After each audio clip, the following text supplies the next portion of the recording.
The seven deadly sins are actually energy blockages. They're more than just moral failings. They're misfires in the spiritual system.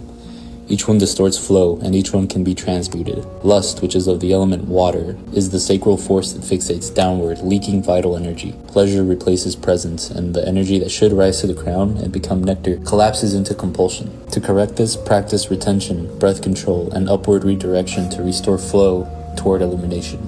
Gluttony, which is of the element of earth, is overconsumption which traps the energy in the lower body. The belly becomes the altar of avoidance, and spiritual hunger is mistaken for physical craving. To correct this, practice fasting and dietary simplicity to unbind the will and clarify the field. Greed, which is of the element earth, is an overlocked root, grasping at form in fear of the formless. The current becomes dense, coiled, and immobile. To correct this, practice generosity and return flow where fear once ruled.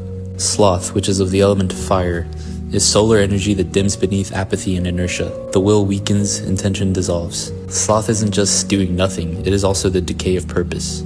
To correct this, move, breathe, and practice a conscious discipline to stoke the inner fire.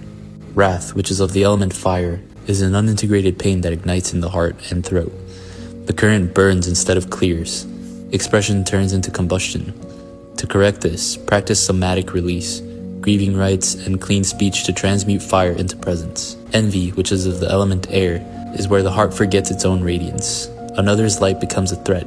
Perception fractures into comparison and resentment. To correct this, practice archetypal integration to restore self-recognition. What is admired reveals what is dormant. Pride, which is of the element air and spirit, is crown distortion.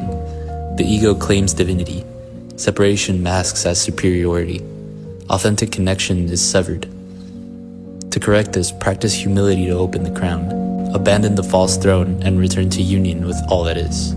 The seven deadly sins aren't crimes. They're symptoms of energetic imbalance. To transcend them is not to suppress, but to transmute.